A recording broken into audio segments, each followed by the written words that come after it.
This is a very special day. We knew this would be packed, and indeed, you're here to see a great film and a legendary performer.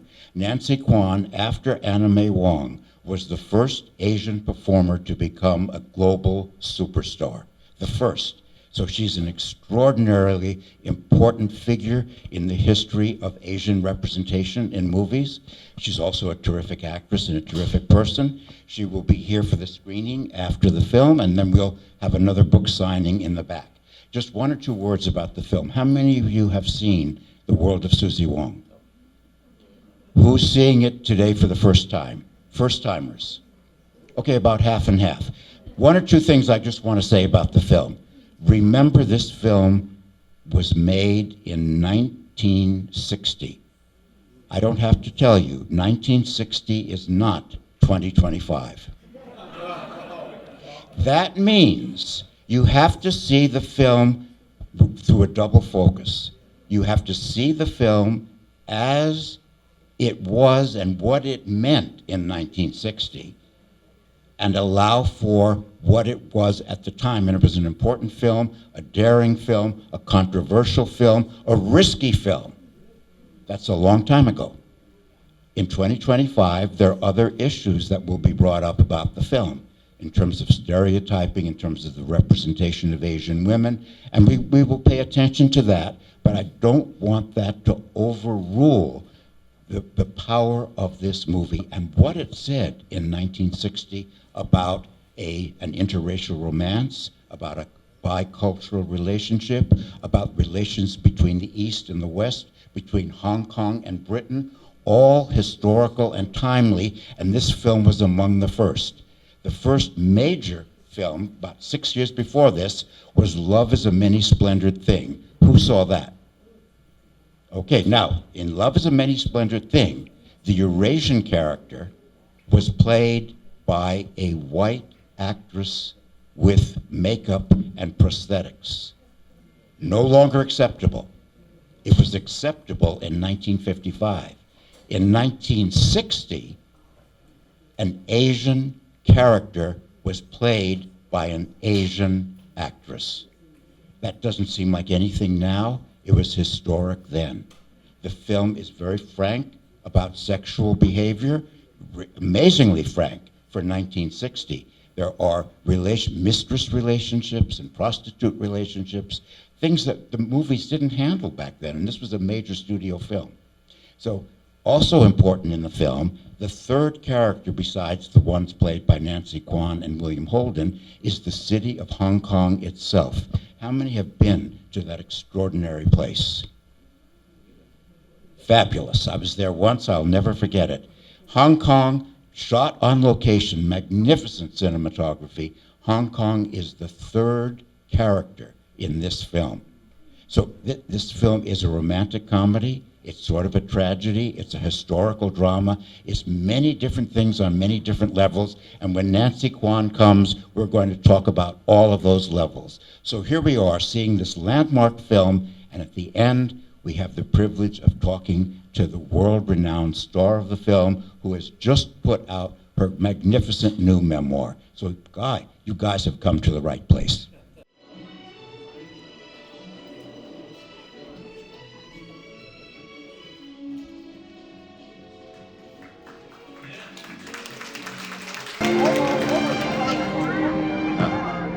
Pardon me, I don't mean to be rude. No but talk. You mean I no talk or you no talk? I mean, you no talk to me.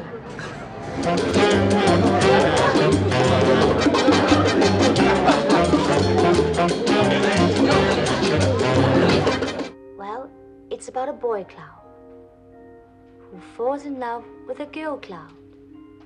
But the girl cloud say, "You no good. You not got good heart. Go away." So the boy cloud feel very sad, and he start to cry, and his tears make rain.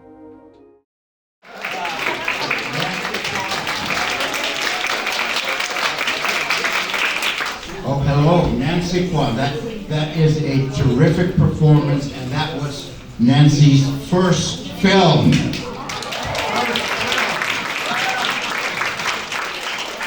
Great. The circumstances of you being chosen for this film is almost an unbelievable story. How you were there and you were discovered and then world fame at a very young age. Well, it's a long story. I was home some holidays in Hong Kong from England. I was studying ballet at that time. And they were testing girls, actresses, some of my favorite actresses for the role of the role of Suzie Wong. So I asked my father, who designed the studio, if I could go up there and watch some of my favorite actresses working. So I went up there and I'm standing in the dark, watching everyone, testing, and suddenly I felt someone was watching me, and the voice says, "Would you like to do a screen test?" And I went, I said, "I don't know what the screen test. I'm just observing. I'm a ballet dancer. I'm not an actress." So he said, "Well, would you like to do one?" So I said, "Well, okay, what do I have to do?" So why don't you just sit in the chair and we'll put a camera on you and we'll ask you a few questions. So okay. So every time he asked me a question, I giggled and laughed and made such a fool of myself. So anyway, so I went home and I told my father what happened. He said, "Oh, don't worry about it, you're going back to school anyway." And a few weeks later, maybe about 6, I think, I was about to go back to England, and my father received a letter asking if I would like to study in Hollywood. I would get a 6-month contract, and I would get paid.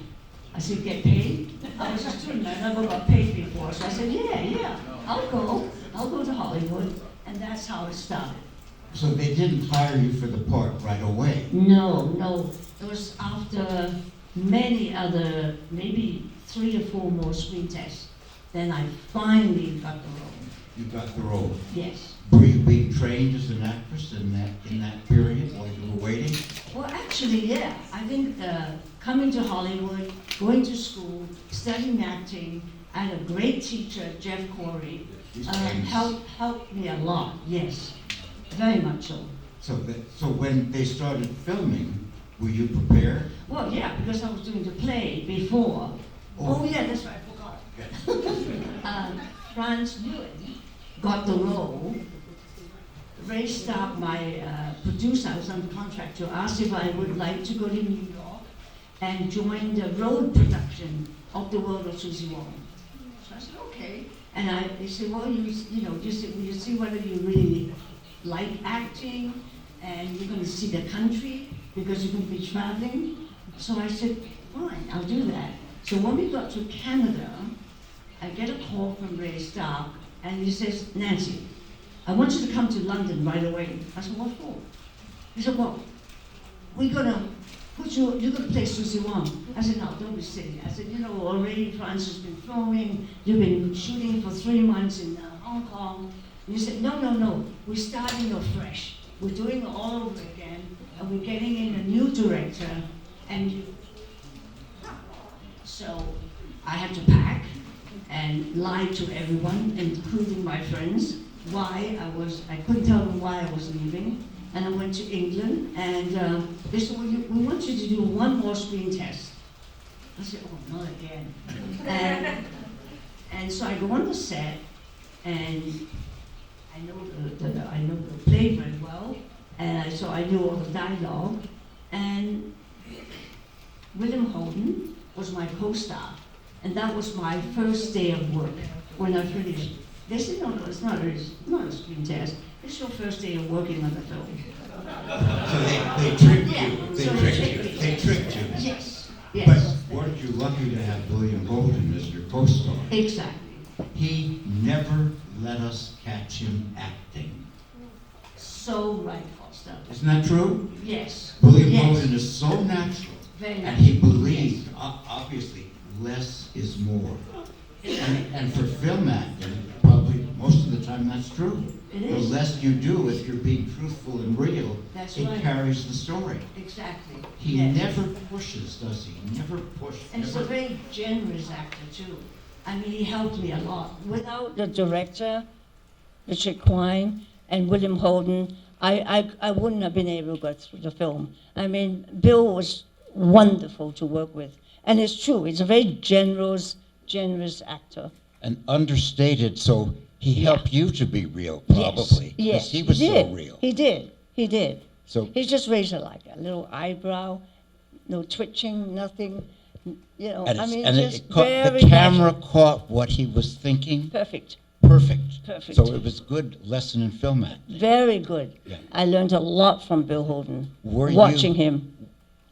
An extraordinary thing happened to you at a very young age. Were you ready for it psychologically? Ready for... All this fame and attention right away. Well, I don't know about being ready, but it's just, it happened. And so you go along with it. Hopefully, you don't make too many mistakes along the way. And if you do, then you learn from them. And I don't know about being ready, but I was there. You were there and you, Yeah, I was there. and you finished the job and you did a great Yes. job. Yeah, exactly. We were saying just outside, and I was telling the audience before, this is 1960, so Yes. it's, we can do the math, it's quite a Yeah, while ago. a long time ago. A long time ago. Yes. If this story were made today, it would be very different. Very, very, Very different. different. Yes. So we have to say, up to a point, it's, quotes, dated, but isn't there something beneath that, the dated qualities, and we can talk about what's dated about it, isn't there something that's still very truthful in this story? I think it was an innocence, actually, really, that film in those days, as you say. If they did that film again today, it will be a completely different kind of film. That's true. But the innocence, it comes with sincerity. Oh, There's yeah. something very real about this story. I think so. Is it stereotyped at all in terms of racial representation? Is it an accurate portrayal of a person like Suzie Wong? Well, that's a difficult question. But when you say stereotype, I don't know. I mean, what's the difference today if you play like a prostitute? But the film explains Why? why she became a prostitute. We understand her. Her circumstances were so dreadful. So you mean today they wouldn't? I'm go wondering through how that? it would be handled today. I know it's an interesting thought. But Yeah. she's explained to us. We understand why she makes the choices that she makes. Yes, but it's true though, because during that time, a lot of people had come out of China to Hong Kong, and I remember they were living in the streets and everything else because of what was happening in China. And when I did research for the film, I did talk to some of the girls, and most of them said it's to support the family, they have no money, they have children, they gotta eat. And so pretty much I got the same answer. That they had to do the job because they had no other choice. And that would have been historically accurate at that time in Hong Kong. Yes. There's that one terrific line in the film, very fast, where the officer says, thousands of people come in to Hong Kong every day from Red China. Mm-hmm. So there's this big history behind it. But the film doesn't deal with Red China. No. But you see the impact of what happened in Red China on Hong Kong. Now, you're Hong Kong born? Yes. Yes. So did you feel the impact in your own life of what was happening in China? Well, Hong Kong through the stages have changed a lot. When I grew up in Hong Kong, it was a small, sleepy little fishing village. Then all these people came in and the industry started, and they brought in the trades and everything from Shanghai, from Canton, from everywhere else. in China, and Hong Kong became an industrial, very, very, very busy place. It wasn't when you were No, a it child, wasn't. No, no. It was a British colony. as it is in the film, when we see the effect Exactly. of Still until, what, 1997, when it's Yes. given back to China, yes. Yes, but as a British colony, the film's representation of is not very flattering to the British, who were the racists. The cultural difference and ethnic differences, and that one powerful line when William Holden says to the Michael Wilding character, "Oh, it doesn't matter. She doesn't count. She's just Chinese," which represents a British point of view. Yes. The film isn't racist, but it's about racism. Racism. Oh, yeah. It's about racism. It is not itself racist, but it's about racism. Well, it's not about racism, but it does touch on that, yes. It Yes. absolutely Yes. touches on Yes. it. It touches on it Yes. in a realistic way. Yes, very realistic. Very Yes. realistic. Yes. The Michael Wilding character is a very interesting character, probably represented a lot of British upper class people at that time. That is true. That is true.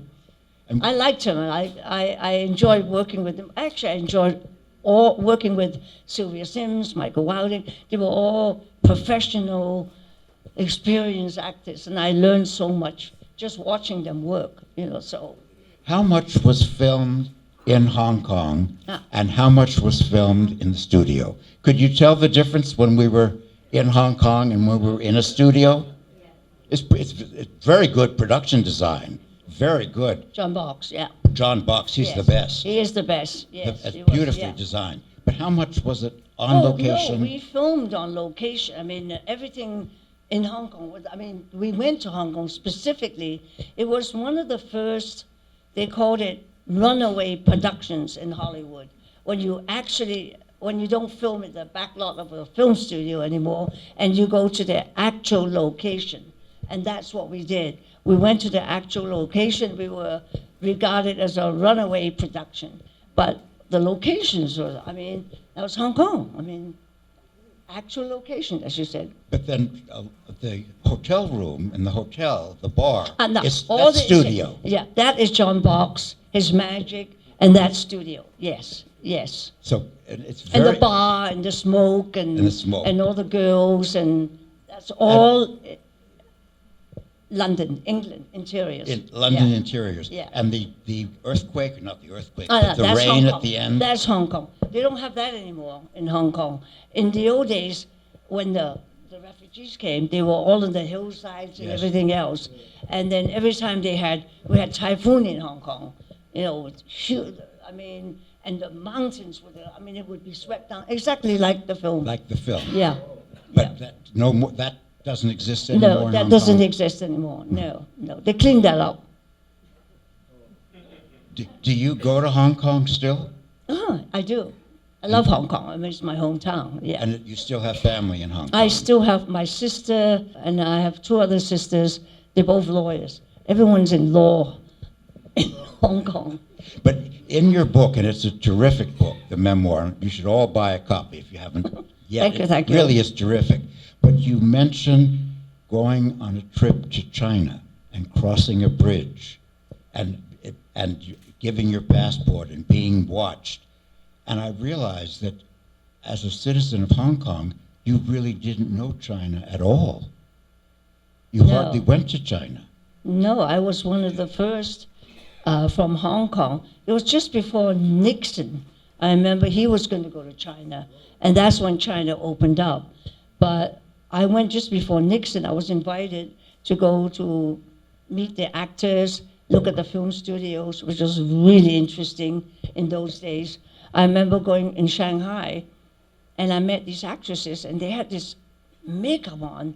It was for stage, red lips and blotches and everything else. And I said, "You're making a film?" And they had cameras that were Russian-made, huge cameras. I don't know how they lugged it around. Anyway, it was a very interesting experience for me, and meeting the actors in China and getting a chance to talk to them. And then I went to Beijing, to the Beijing Ballet School. Oh my God, they're beautiful dancers, beautiful. Chinese are made for ballet dancing. But the Chinese slim. film industry was behind the Hong Kong. Oh, industry. very much. Very yes. much behind. Yeah, they were. Very much And behind. in those days, yes. But I loved reading in your book that over the years there were some negative reactions to Suzie Wong, but then there was a ballet about Suzie Wong in Hong Kong. Yes, yes. A ballet, and you were invited as guest of Yes, honor to the yes. opening night. The government- yes, Tell I us was- about that. Was that were you given a special bow that night? Yes, actually, there were 800 people in the audience, and they introduced me, original Suzie Wong. I said, well, wait a minute. But I was invited to go to Hong Kong to see the first ballet, Hong Kong, this was called the World of Suzie Wong, the ballet. It was fabulous. And the ballerina was from China. I think most of the troupe were from China, but it was fabulous. It was great to see them and to be invited there. And we were doing our documentary at that time, so we photographed everything there. Just used it also in the documentary. In the documentary. Yeah.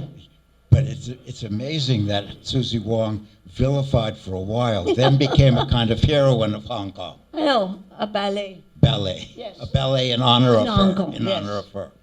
Then after this film, your next film wasn't too shabby either, Flower Drum Song, which is absolutely wonderful. And I've heard about that. Oh, that has stereotyped depiction of Asian characters. I don't agree with that. I can't speak for that as an outsider, but I don't think that's stereotyped. I think there's something very truthful about the depiction in Flower Drum Song. The Flower Drum Song was the first film made by a major Hollywood studio with all Asian actors. I mean, we were very proud of that. In those days, this was made in the early 1960s. 61. Yeah. 61. Yeah. Yes. And it was the first time they made a Hollywood studio film with an all Asian cast. And a number of years ago, I hope you remember, we did a screening of Flower Drum Song at the Egyptian Theater. We And did. at the end of the screening, Nancy turned to the audience and said, would everybody here who has been in a production, any production of Flower Drum Song, please come to the front of the stage. Yeah. And dozens of actors came to the front. That's right. The audience gave them a prolonged standing ovation, and they were all so proud. They were all so proud. It was such a touching moment. So if Flower Drum Song means so much to the Asian performers who were in it, how can people say it's a stereotypical depiction? I don't know. It can't stop people from talking. They can say whatever they want, so. But there's something so truthful about that. And it was, after all, written by a Chinese author, the story of Flower Drum Song. Yeah, that's C.Y. right. Lee. That's Yes. right. C.Y. Tell us why you decided to write your memoir. What was the inspiration? Well, actually, it was Kevin Kwan, my cousin, who wrote Crazy Rich Asians. Do you all know Crazy Rich Asians? Yeah. He said to me, Nancy, you have to write your biography. I said, no, I got nothing. No. You got to write it. So start writing it. He was the one that persuaded me to write my memoir.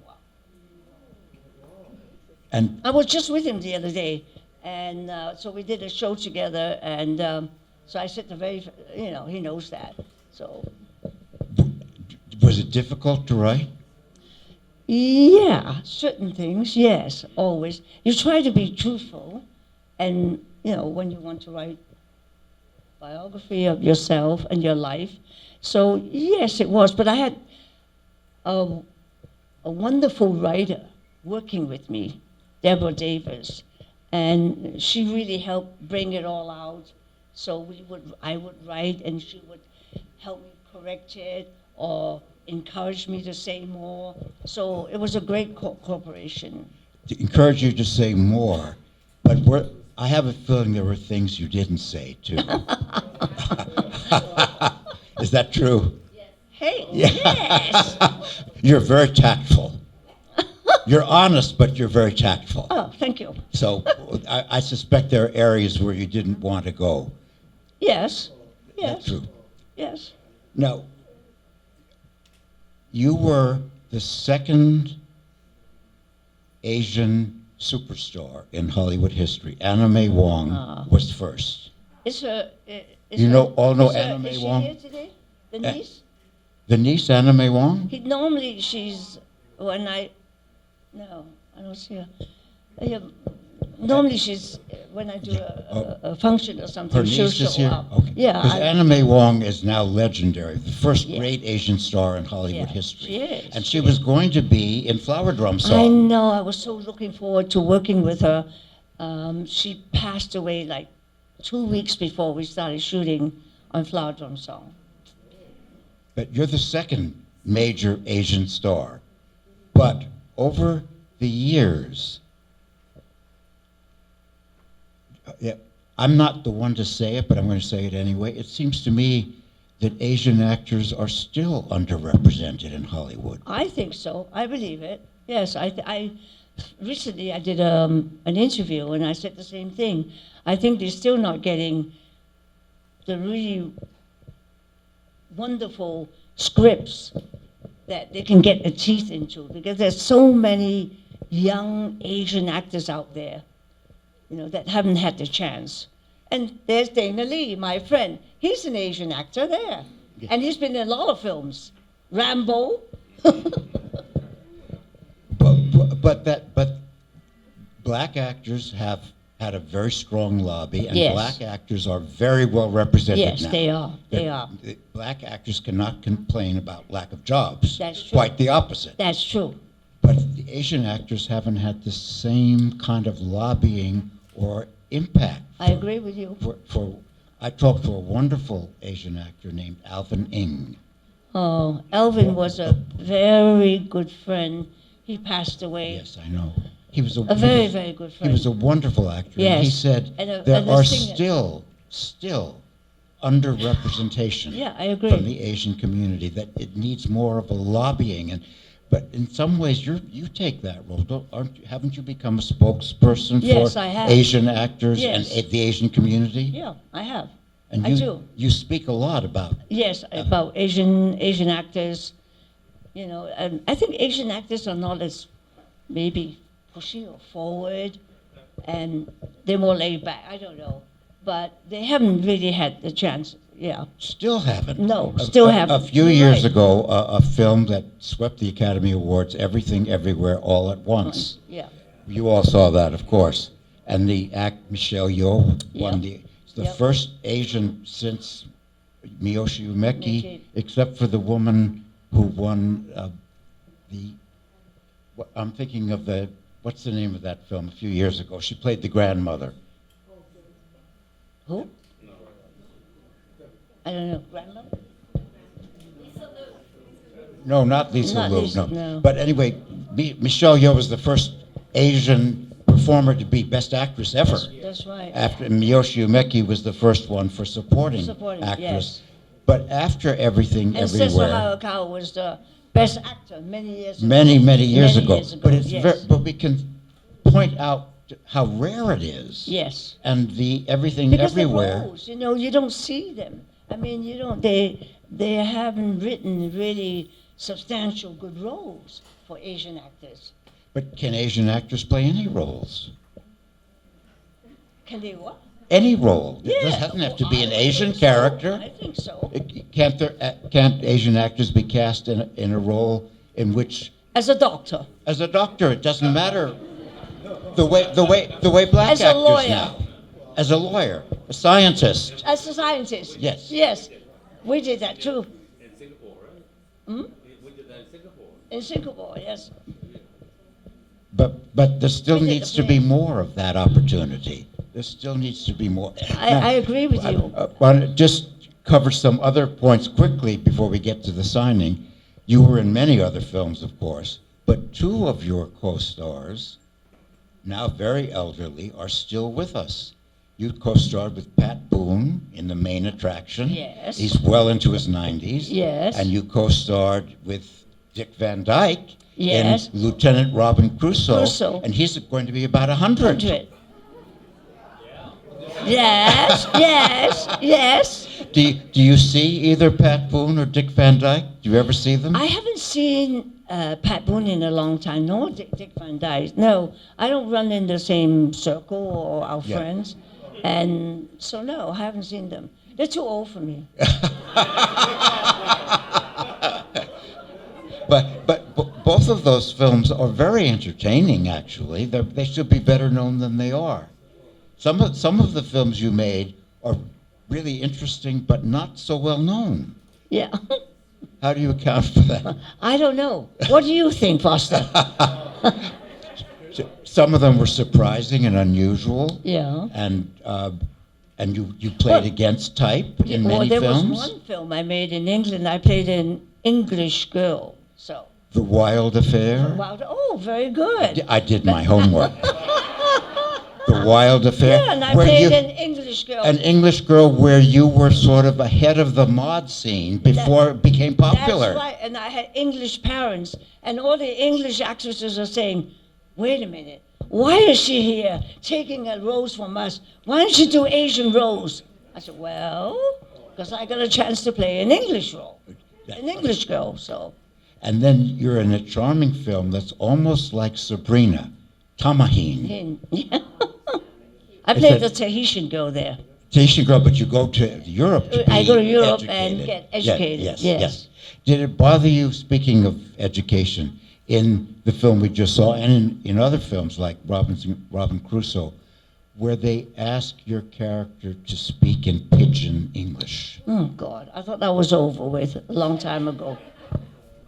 Did that bother you? Well, yeah, but I mean, in those days, the character, the script they wrote, based on the character, that's how they spoke. That's what they said. So, So no, if Suzie you wanna Wong work- would have spoken that way. She was not well, educated. She was written. John Patrick is a great writer. Yes. He wrote it that way because he thought that's how they would speak in Hong Kong, a prostitute in Hong Kong. Did it seem realistic to you? Yeah, he was being realistic He in was that way. being realistic. As a screenplay, yes. But for you to speak pidgin English was a stretch. you That was a stretch, all right, yes. That didn't bother you ideologically? Or, No, if you want to play the role, Yes. and in those days, that's what they were doing. So I wanted to act, I wanted to be in the business, and so yes. So I played it. You played It it. might have bothered me. Actually, I didn't even think about it, no. I just concentrated on the role and did my best. Now, in your book, you discover all kinds of things about Nancy in the book, but this one really interested me. You taught acting at Cal State, Yeah, L.A. I did, yes, yeah. I'll bet were you a good teacher? I'll bet you were. Oh, yeah, I made my students, they had to meditate every morning first before they started their class. So I had them meditating and just centering themselves. Were you a tough teacher? Were you a hard, tough teacher? No, because I had great students. I mean, they were really highly intelligent and very well versed, and they knew the language, they know theater, they know films, they're very familiar. So it was easy and a joy to work with them. Cindy was there, she should know. Cal State, Number another one Cal fan. State. You were Yeah. a student of Nancy's? No, she wasn't a student, but she was at Cal State. Oh, she was at Cal State. Yeah. But she's your number one fan. Yeah, And I know. she's in your acknowledgments, and she lives in Monterey Park. So, this is my hometown, Nancy. I know, you So, told me. Yes, But you left it. I left. Yeah. Well, you left Hong Kong. Yes. Now you tell us in your book about your husbands, and My husband's. you're well, not at the same time. Oh. But what's interesting, you have a predilection for Austrian men. You had Oh, a here we go. relationship with Maximilian Schell, Oh my God. and your first husband was Austrian, and your present, long-standing, And wonderful maybe it's a husband. karma from the previous lives that I had to finish or complete the karma. It must have something to do with karma. Must be. Must be. You had unfinished business with Yes, Austria. karma. Yes, must be. Must have. Unfinished. Unfinished. Do I mention your son, or we don't talk about that? It's very sad. My son passed away, so, yeah. And you talk about it very frankly in your book, and you made a wonderful film. Yeah, I did. Yeah. Yeah. So your life has had extraordinary success, unbelievable, and almost unbelievable tragedy as well. Yes. Both. But isn't that what life is about? You know, you just have to ride along with it, go along with it, the highs and the lows. And you do that, and you share it with us in your book. Now you're still acting. Weren't you on Simpsons just recently? Yeah. What? The Simpsons. No. No. Is- That's not me. No? No, that's not no, you. No.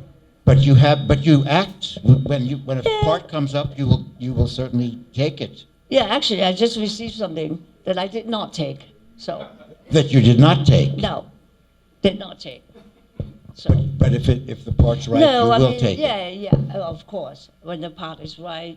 And yeah, because I've been in the business a long, long time.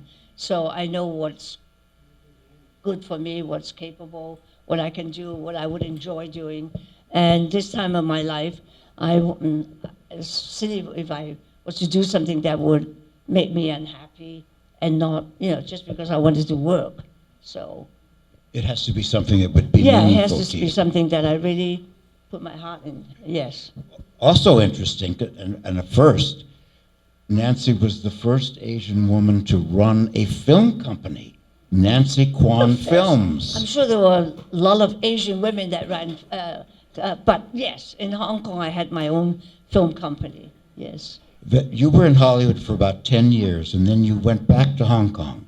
Yeah, because my father was not well, so I went back and I stayed with him, and then he passed away, and then I was offered to run this film company, which I did for a while, and then I realized after a while that I'm really not cut out to be a CEO and have tea and lunches and God knows what else to get jobs. I like to go behind the camera, so I quit.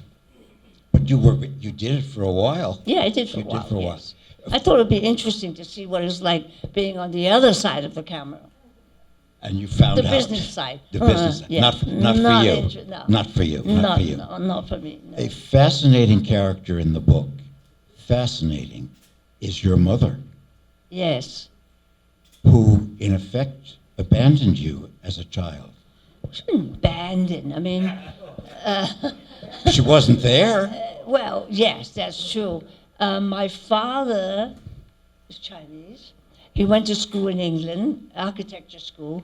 So he met my mother, she's English, in England, and they went back to Hong Kong just prior to the Second World War. I think like 1936 or something, because my brother was born in Hong Kong, and then the war came. Unfortunately, my mother and my father split up, so she went to Shanghai, and then the war, Second World War came, and they were separated. And I was very young, my brother and I, and my father took us to China and keep us safe. From the Japanese invasion. Yeah, from the Japanese invasion in Hong Kong, Your early yes. childhood is horrifying. What Yeah, happened it to is you? very difficult. Very yes. difficult. Yes, we escaped, and it was took us a long time. It wasn't safe, and China in those days, they had diseases and germs, and if the bombs don't kill you, and hardly where we were, there were no doctors. No, You tell us about but that we in survived. the book. We survived it. You my brother and survived, I. but it was Yeah. very difficult. I'm still here. Yeah. Yes?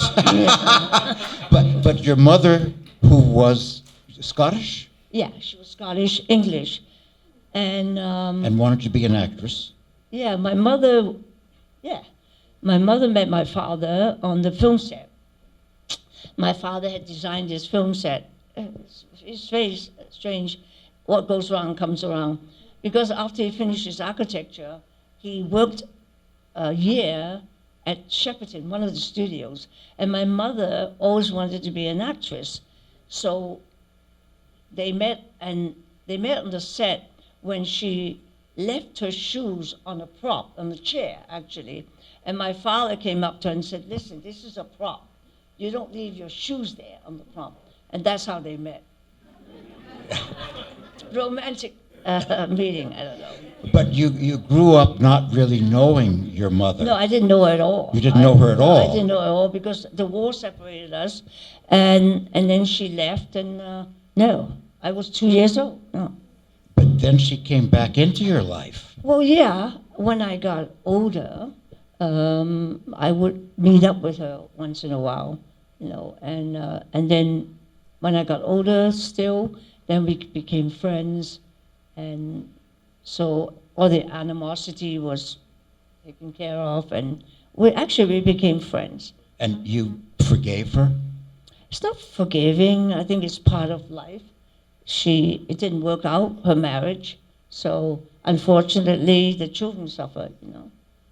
But you whatever damage she did, you got over it and you became her friend.